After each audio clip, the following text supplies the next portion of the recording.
Di atas atap rumah yang tinggal separuh, seorang ibu di Aceh Tamiang memeluk 2 anaknya. 3 hari, tanpa makan, tanpa minum, tanpa negara. Sementara itu di Jakarta, negara berkata, "Kita mampu." Pertanyaannya sederhana dan justru karena itu berbahaya. Apa yang sebenarnya sedang dipertahankan ketika bantuan asing ditolak, sementara rakyat bertahan hidup dengan lilin dan lumpur?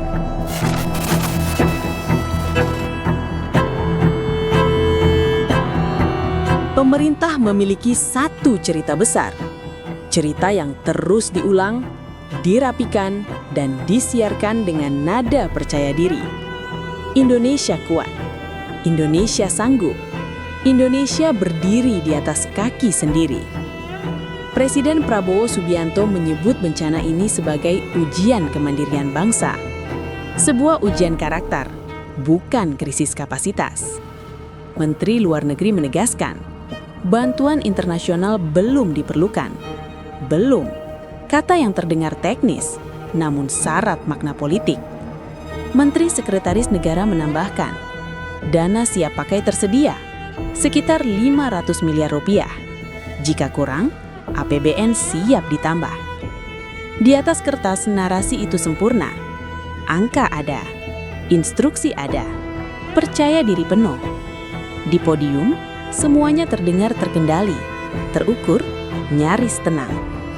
Namun bencana tidak pernah hidup di podium.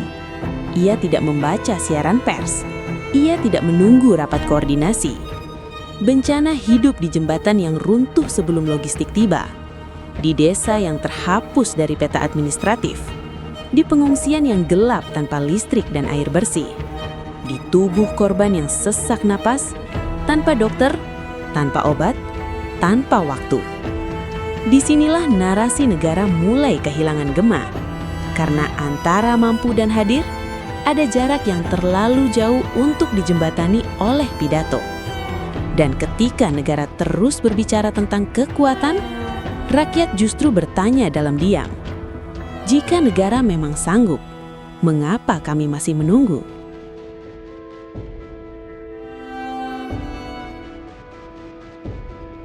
Di Aceh, 7 bupati mengirim surat resmi, "Kami tidak mampu." Bukan opini, bukan rumor, dokumen negara. Di Sumatera Barat, nagari terisolasi. Di Tapanuli Tengah, jenazah digotong manual. Di Medan, bantuan 30 ton beras dikembalikan karena prosedur. Seorang warga berkata, helikopter datang melempar mie instan. Kami rebutan seperti binatang. Disinilah retak pertama narasi negara muncul. Jika kita kuat, mengapa kepala daerah menyerah? Jika kita mampu, mengapa korban menunggu berhari-hari untuk air bersih dan obat?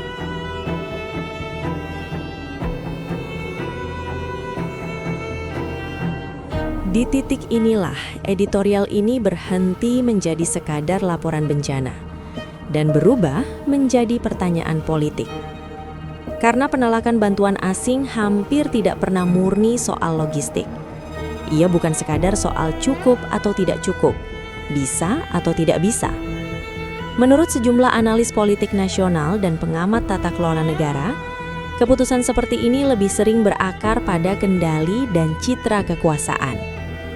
Bencana nasional bukan hanya status, ia adalah pergeseran pusat kendali.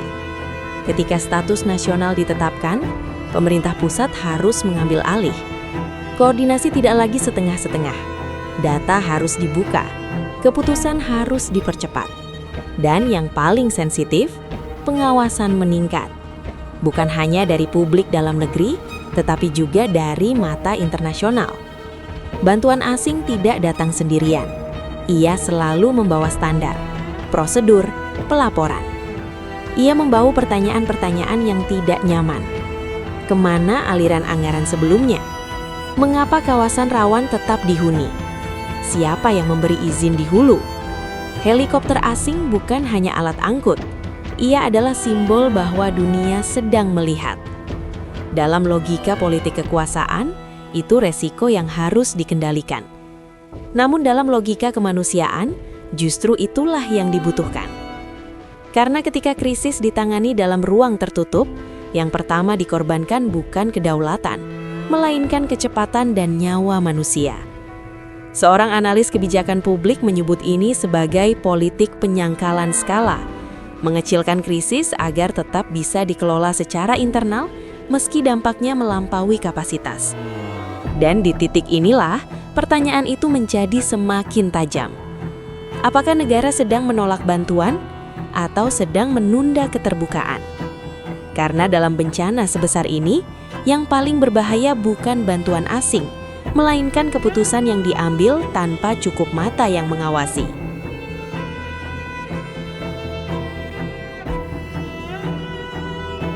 Leonard Tiopan Panjaitan menyebutnya lugas.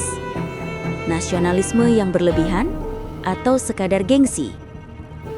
Negara menolak tangan asing, sementara tangan rakyat kosong. Ini bukan pertama kali. Tsunami Aceh 2004 menunjukkan hal sebaliknya. Bantuan asing dibuka, helikopter masuk dalam hitungan hari, rekonstruksi dipercepat dengan BRR. Kini, tidak ada badan khusus, tidak ada status nasional, tidak ada sense of crisis. Seolah-olah negara berkata, jika kami tidak menyebutnya besar, maka ia tidak besar. Padahal, air tidak peduli pada istilah administratif.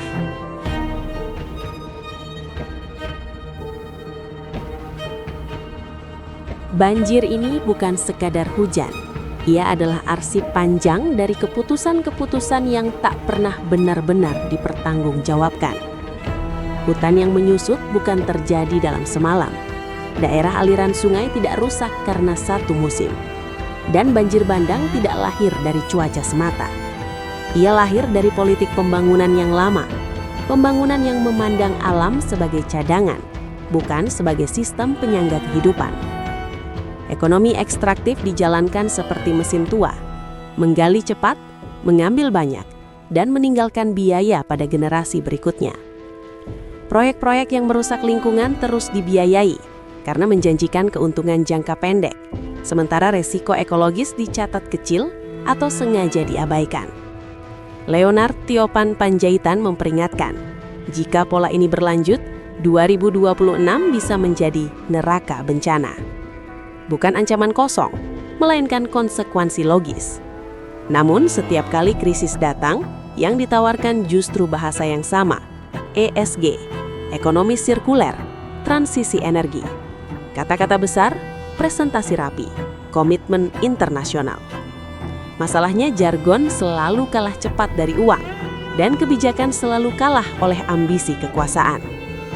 Seorang analis kebijakan lingkungan menyebut kondisi ini sebagai political denial, strategi penyangkalan yang disengaja di mana negara mengakui krisis secara retoris, namun menolaknya secara praktis. Krisis diakui di forum, tapi dinegosiasikan di lapangan, diterjemahkan menjadi izin, dan akhirnya dilepas kembali ke alam, yang kini menagih hutangnya. Maka ketika banjir bandang datang, ia bukan sekedar bencana alam, ia adalah audit terbuka atas model pembangunan yang tak pernah direvisi. Dan ironisnya, alih-alih membuka diri untuk koreksi, negara justru memilih menutup pintu bantuan, seolah menutup pintu bisa menahan air. Padahal, alam tidak pernah lupa, ia hanya menunggu.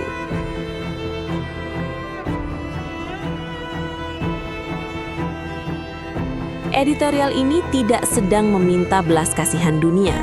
Ia menuntut kejujuran negara. Karena kekuatan sejati bukan diukur dari seberapa keras kita menolak bantuan, tetapi dari seberapa cepat kita menyelamatkan nyawa. Jika pemerintah yakin mampu, buktikan di lapangan, bukan di pidato. Namun, jika rakyat sudah berteriak, kepala daerah sudah menyerah, dan korban masih menunggu, maka pertanyaan itu akan terus menghantui. Apa yang sebenarnya ditutupi ketika negara berkata kami sanggup, sementara rakyat berkata kami tenggelam?